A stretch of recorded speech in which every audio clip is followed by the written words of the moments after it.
Indian smartphone market is crowded, just like everything else in India. There are so many phones from so many brands, especially in the 10 to 15,000 price bracket, which makes finding the right phone always a tough task. Hi there everybody, this is Fred from Phone Geek and you're watching my list of best smartphones under 15,000. Let's get started. Starting with the lowest priced, the first phone I came across was Sony Xperia E3 Dual SIM. It has Qualcomm Snapdragon 400 quad-core 1.2 GHz Cortex A7 based processor coupled with Adreno 305 GPU. It has a 5 megapixel primary camera and a VGA secondary camera. So before I talk about anything else, it has the same processor which was used in the Moto G, and Xiaomi Redmi 1S also sports the same processor clocked higher at 1.6 GHz. It costs about 11 to 12,000 and the single SIM variant is about 10,000. But if I were to buy this phone for around 11,000, should I? Yes, I might consider.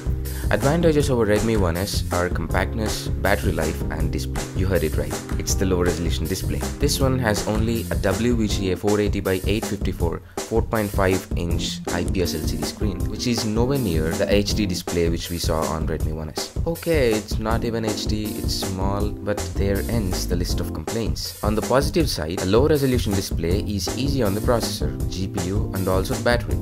Results: great performance, 0 frame drops in gaming and great battery life. This may be the only Snapdragon 400 phone with such a low resolution display. For that reason, the phone flies all the time. It doesn't heat up, it doesn't die so easily in the evening, and for all those who love small phones, this is a real good catch. But yet at 11,000, this is definitely overpriced.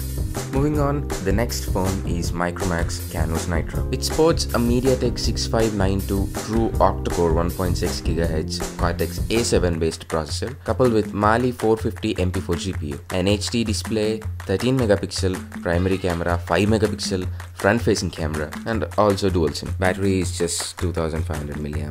I don't want to talk about this phone much because spending this much money on a MediaTek 6592 chipset doesn't feel right for me. That was the same processor on Redmi Note 3G. There is also a 16GB version of this phone launched recently, which is called Micromax Canvas Nitro A311, but it still has the same MediaTek heart inside, which I'm not happy with. The reason why this phone made it to the list is its performance and decent battery life. Software used is almost stock Android with a few handy tweaks by Micromax. There is also an interesting addition called Quick Look, which mimics HTC's Blink feed. Don't get me wrong, it just mimics, but the content is nowhere near the Blink feed. It runs on KitKat for now, and as we always know, there is no guarantee for Lollipop. So if you don't mind opting for Micromax, and if you don't mind a MediaTek processor, and if you have no interest on Lollipop, well, this is a great device. Motorola Moto G's second generation is the next phone. Specs remain same as the last year's Moto G with the same processor, the Snapdragon 400 1.2 GHz Cortex A7 based and Adreno 305 GPU. It obviously is the best mid-range phone of the last year, and this year's revamped version does not disappoint either. Screen size, camera and micro SD were the additions over last year Moto G, and everything else remains almost the same. It's almost a perfect phone for its price. Few buyers reported back cover issues and Motorola seems to have fixed it now. Camera sensor is still the same with a larger pixel count, and in practice it captures bigger photos than the previous camera, but there is no significant change in the quality of pictures. Also, the screen now is stretched to 5 inches, keeping the resolution same.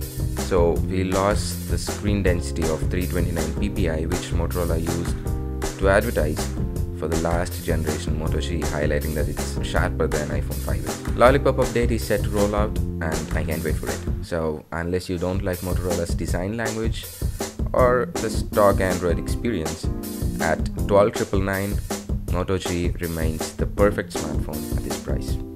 And so moving on, the next phone we come across is Nokia Lumia 730 Dual SIM. It's priced around 14 to 15,000 and it sports similar specs as the Motorola Moto G. It has the same processor, the same one as in Moto G, the same HD display, but this time it's 4.7 inches. It also has Corning Gorilla Glass 3 protection. It has a 6.7 megapixel Carl Zeiss Optics rear facing camera and a 5 megapixel front facing camera, because this time Nokia have focused on selfies. 8GB internal storage, 1GB RAM, pretty interesting stuff. Obviously the most powerful mid-range Windows phone. HD display is great. Nokia's clear black technology makes it even better. This is the only choice for any Windows phone lover. Cameras are great and the camera app is a bliss to use.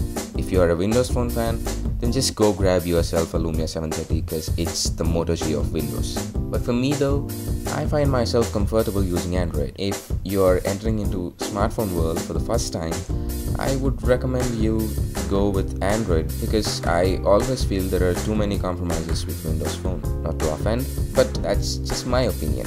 What do you think? Let me know in the comments.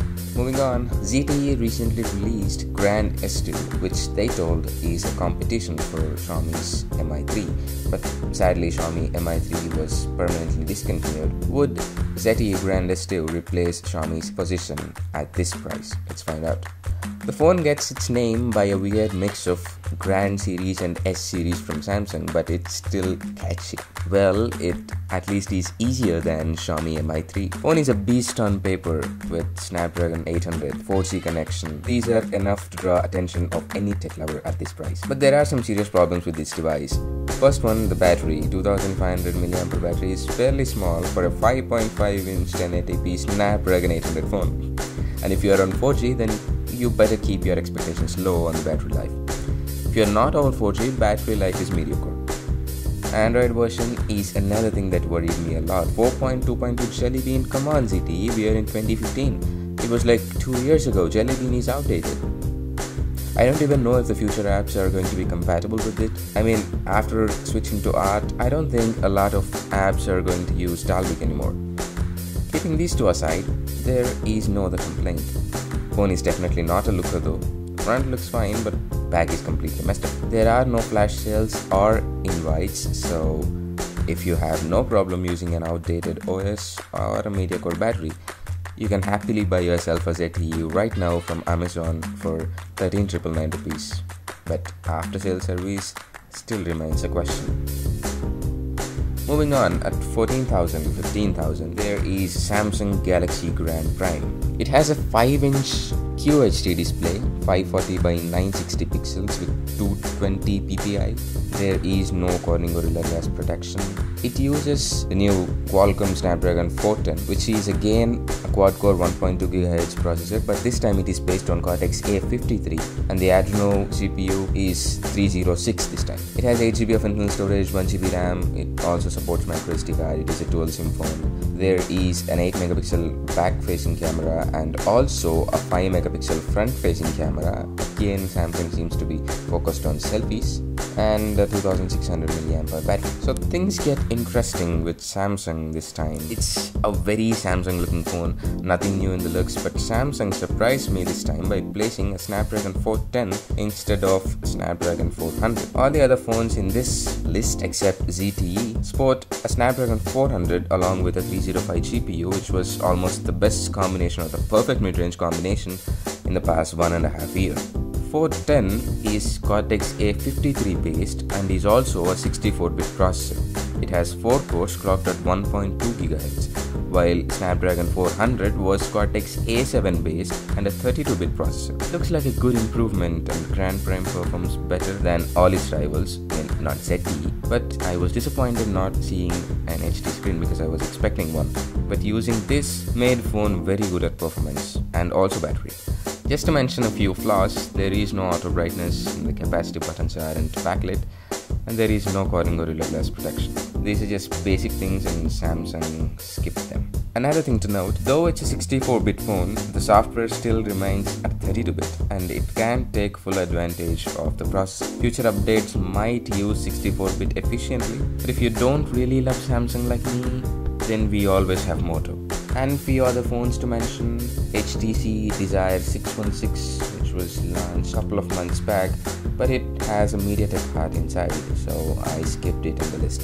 And so here ends my list. I have completely ignored all the MediaTek quad-core phones because I don't feel spending more than 10,000 for these phones. If you are a MediaTek fan or a long-time user of MediaTek phones, then you can happily buy one because you already know all the drawbacks. But I would be happier to spend my money on Snapdragon phones because it just is more reliable. That's just my opinion. What do you think? Tell me in the comments. Hope you found this useful. Thank you for watching and please don't forget to subscribe. This is Fred signing off. See you guys in the next video.